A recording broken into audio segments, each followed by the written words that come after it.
Sup with it guys, you got excellent name here, back again from my UPA Week 3 match, this time up against Hardcore. He has a team of Celesteela, Sylveon, Rotom, Donphan, Drapion, Poliwrath, Megavino, Mesprit, Gengar, Salamence and Kecleon. Definitely a really defensive team that's going to be the main focus of his builds, except for the Gengar and Salamence as offensive threats. Gengar being the main threat to my team for sure.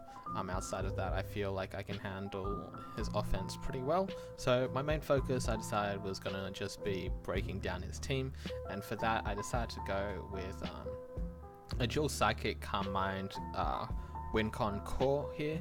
Latias's Roselli Berry this set allows me to set up and beat Sylveon 1v1, and Kasib Berry, Jirachi with 3 attacks. This allows me to beat the Gengar. If I've got +1 Calm Mind, then it's doing like 28%. If I've got no boost, then it's 45% max. So very reliable in taking that on, even with a little bit of chip. So those two should be able to win, if not one then the other. Outside of that, I've got SD Crawdaunt with Lumberry just in case I get burnt or something like that. Aerial Ace allows me to take on the Poliwrath and Megavino better. +2 is going to be doing pretty big chunks to them, so I don't need too much chip and just enough speed that I can outspeed most Venu sets pretty reliably. Then I've got Salazzle here.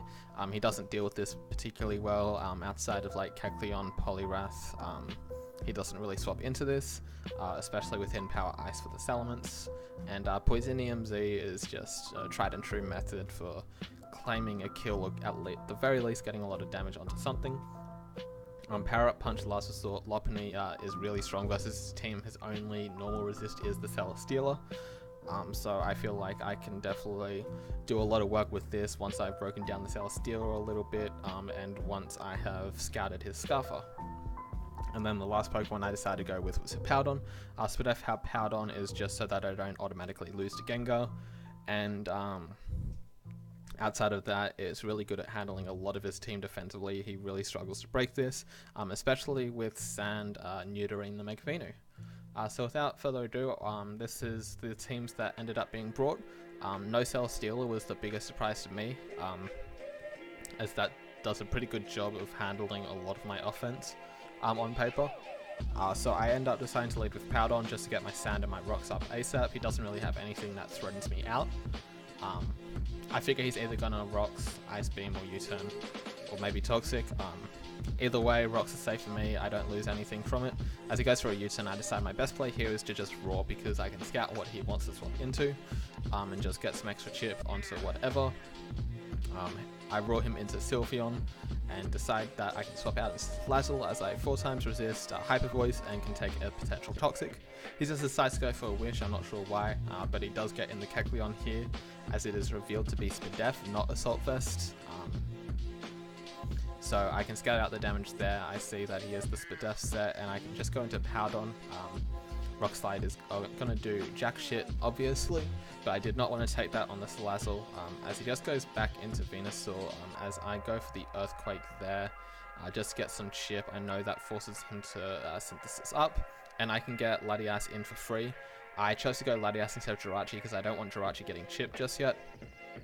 He goes hard into Sylveon. Little does he know I have the Roselli Berry to take this thing on, and I of course have a Calm Mind boost, but he actually reveals to be a Toxic variant, which is quite surprising to me because I would have thought he would have clicked it on Hippowdon. So that definitely sets me back because I no longer can just win with this thing. I know he's going to go for the Protect here, so I feel quite safe going into Jirachi, as he does just that, and I can set up a Calm Mind and scout what he wants to do about it. He goes just hard into Rotom Heat, which makes sense, it takes the Iron Heads, etc. So I'm not 100% sure if this thing's set yet, but I decided to just go hard into Latias, and because he didn't defog or anything like that, I'm suspecting that he may be Scarfed, so I'm going to keep that in mind when playing the Jirachi. As he goes into the Gengar, I get a quite safe Hippowdon in as he goes for the Sludge Wave. Either Rotom or Gengar, or maybe both are Scarfed, so I need to be very careful with that. I go for the Roar there, knowing that even if he did Shadow Ball, I would live that. As I get in the Sylveon, I just go into Latias here because it's not very important anymore, and I didn't want to get Hippowdon Toxic.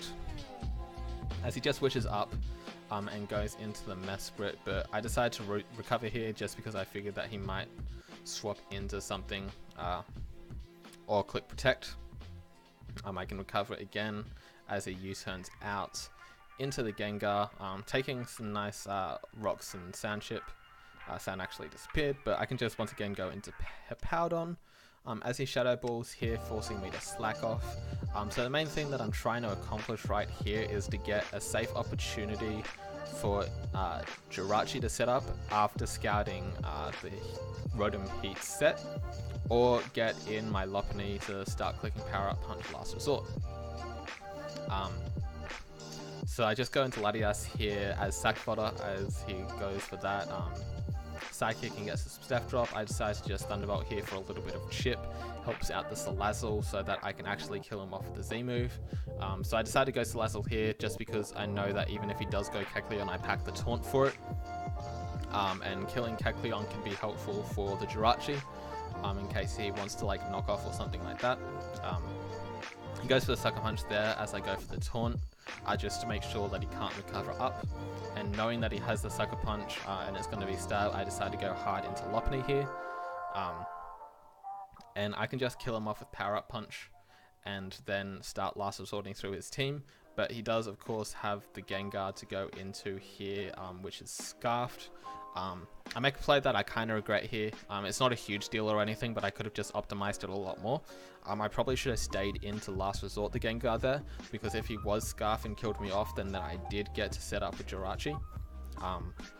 And Rotom would have been in range to die from a Psyshock anyway. And if he wasn't Scarfed, then obviously I just swept through him anyway. But I decided to play this game really safe just because I was quite scared of getting swept by this thing. So I go into Powdon here. Once again, just making the safe play. I see that he is Psychic and not Focus Blast. Well, he might still be Focus Blast, but he clicks Psychic there, whatever. And he goes into Mesprit here just as I go for an Earthquake. Figured that he might be catching on to me roaring and just try to make a big play or something. But he doesn't. I decide to sack the Salazzle here so that I can get in a free Jirachi. As he decides to go for a U-turn here and get in the Rotom Heat. So at this point I'm definitely suspecting that he is double Scarf, because if he was defensive Rotom Heat, then I wouldn't think he would be wanting to take all this chip. I would be figuring that he would be trying to preserve this thing's health to come into Jirachi later. But he does go for the Toxic there, which reveals that he is not Scarfed. So I feel comfortable going into Lopunny here as he just goes for the Volt Switch. He does unfortunately miss a Toxic, which isn't a huge deal. But he goes into the Mesprit there as I can just go into Crawdon predicting the Psychic. And just go for a knockoff here as he goes for the Thunderbolt. I did contemplate Swords Dancing here, but I figured that I might outspeed him just in case he was like a defensive set. And that even if I did Swords Dance, then he could revenge me with Gengar or Venu if it was faster anyway. But he does reveal to be a bit speedy, which means that he isn't fully bulky. As he goes into the Rotom. I decided to Calm Mind here once again because Rotom was in range and confirmed not Scarf, but unfortunately he does pop the Papa Berry and Psyshock is a roll to kill max HP Rotom. So I just didn't want to risk it as he does go for the Overheat here. Now he is 100% in range of +1 Jirachi, so I don't have to worry about that anymore. I go for the Slack Off here as he goes for the Toxic. He goes for the Defog as I Earthquake, expecting him to switch out. I go for Rocks here just to get them back up as he Volt Switches, expecting my swap. And then I decide to go into Lopunny, predicting the Defog. So this gives me a Power Up Punch, and then I can start clicking Last Resort again if he doesn't go into Gengar, etc.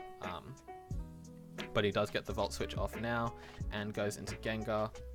I decide to go into Powdon because it's safe, and Lopunny might still be useful later against the Venu and the Rotom. So yeah, just to play it safe and to save differential. He does go into the Venu here as I just decide to heal back up. I don't want to risk him Hidden Power firing my Jirachi, so I decide to sack the Lopunny. As he does go for the Hidden Power Fire and then goes into the Rotom Heat. I just Power Up Punch here to claim the kill as he can now just go into the Gengar. And I sack this off. I go into the Jirachi. And then I decided to go into Powdon because I remembered, hang on, he's choice locked here. I've got no idea why I'm going into Jirachi, just because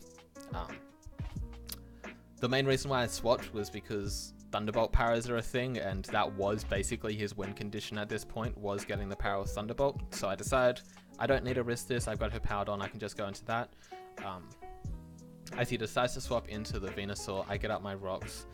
Once again, not risking him going for the hidden power fire, I roar him into something that is a better matchup.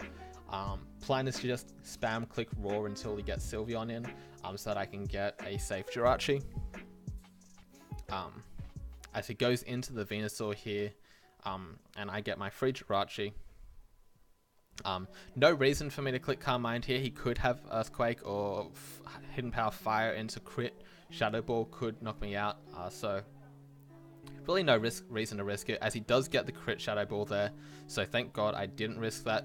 That crit does make things a little bit trickier because it means that Sylveon Hyper Voice can kill me, and Flash Cannon isn't doing more than 50%. So what he's going to want to be doing here is just protecting, wish protecting, until he can catch me trying to Calm Mind to break him, which is what he's going to do in the end here.